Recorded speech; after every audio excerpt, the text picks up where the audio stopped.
Rapunzel. A version of the tale by thefablecottage.com. Once upon a time, there was a girl named Rapunzel. Rapunzel lived in a tall tower in the middle of a forest. The tower had no ladder, no stairs, and definitely no elevator. There was no way to get up or down. So, why did Rapunzel live in a tower? Well, it all started with a witch. As you know, witches can be very jealous. They especially hate people stealing herbs from their gardens. Unfortunately, Rapunzel's mother didn't know this about witches. Many years ago, when she was pregnant with Rapunzel, she snuck over the fence and stole some parsley from the witch next door. The witch saw her stealing parsley. She was furious. She gave Rapunzel's mother two choices. Option 1. The witch would curse her unborn baby girl. The girl would always be unlucky. She would meet the wrong people and say the wrong things and wear the wrong clothes for every occasion. She would never live happily ever after. Option 2. On the girl's 10th birthday, she would go to live with the witch. She would be the witch's apprentice. The witch promised that, eventually, the girl would live happily ever after. Rapunzel's mother was heartbroken. She chose option 2. And on the evening of Rapunzel's 10th birthday, the witch came to take her away. She put Rapunzel in the tall tower in the woods.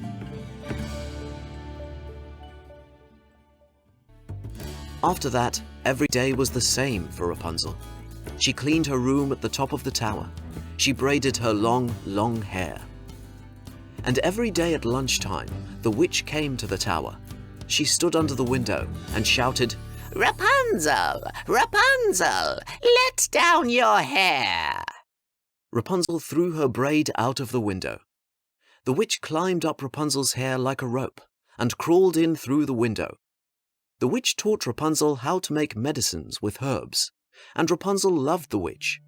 She was Rapunzel's only friend. One night, Rapunzel was reading a book beside the window when she heard someone below.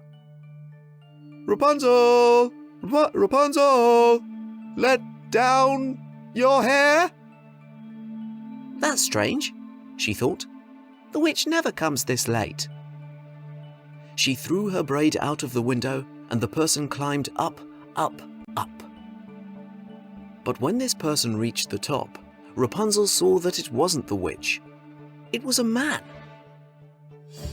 Rapunzel quickly grabbed her book and smacked the man in the head. "Get out! Get out! You're not the witch!" The strange man fell to the floor. "Oh, ow! Stop hurting me!" he begged. "Who are you? What do you want? Why did you climb my hair?" demanded Rapunzel. "I'm Justin. My name is Justin," he whimpered. "I came here to save you." As you can imagine, Rapunzel was not very impressed.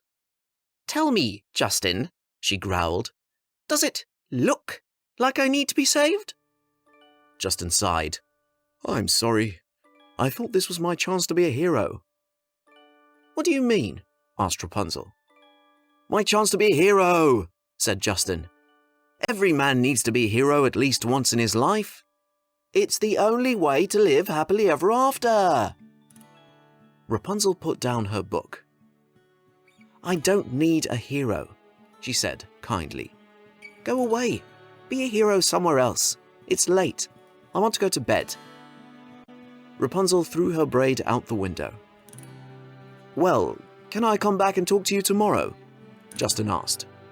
"You seem nice. Also, I brought a rope for you, in case you change your mind one day." "Fine, fine," said Rapunzel. "Goodbye, Justin." And Justin climbed out the window and down Rapunzel's hair. The next day, Rapunzel cleaned her room and braided her hair. The witch came at lunchtime. She brought Rapunzel a sandwich and showed her how to make medicine to cure headaches. But as the witch was leaving, she saw Justin's rope lying on the floor. Whose rope is this? Where did you get it? Do you want to escape? Rapunzel tried to explain, but the witch was too upset. I love you like a daughter. Do you really hate me so much that you want to leave? No, there was a man, said Rapunzel. A man? The witch cried. Fine, go to him. Go! Tears poured down the witch's face.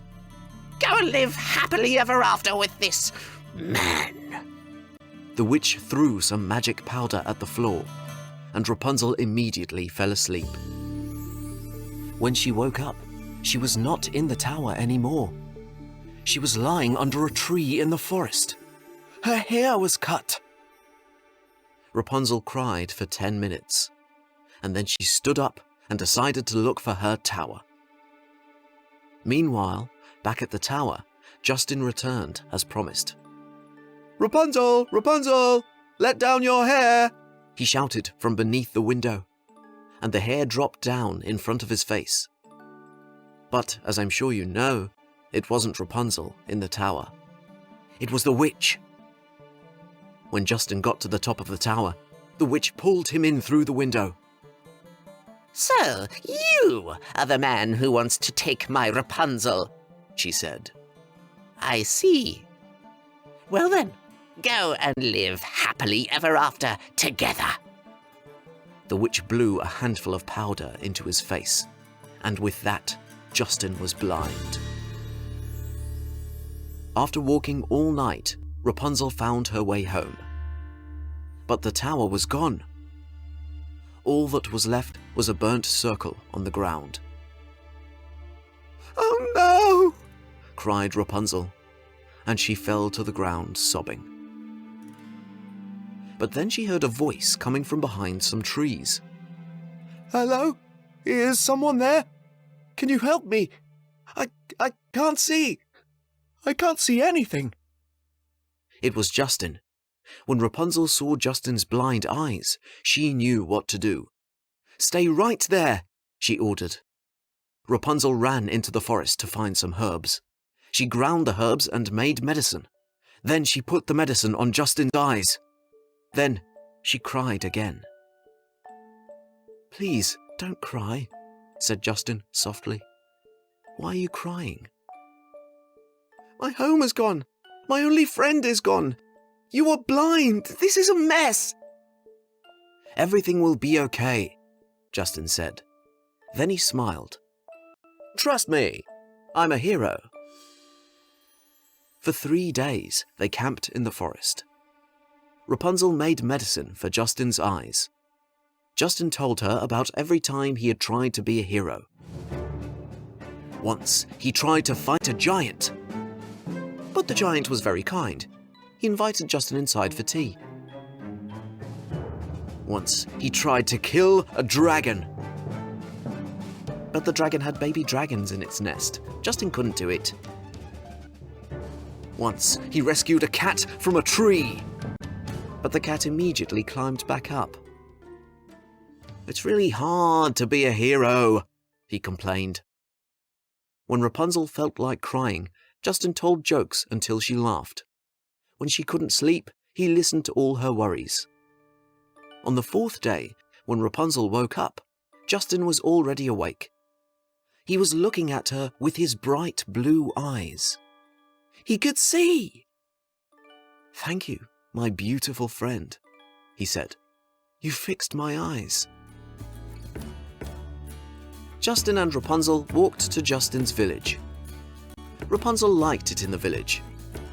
Justin helped her build a new tower, and this time the tower had stairs. Rapunzel spent her days making medicine for the sick people in the village. Did Justin ever become a hero? Yes, of course. There are many kinds of heroes, but the best and bravest heroes are the ones who help their friends through hard times. And Justin had helped his friend Rapunzel. In the end, Justin and Rapunzel both lived happily ever after, just as the witch had promised.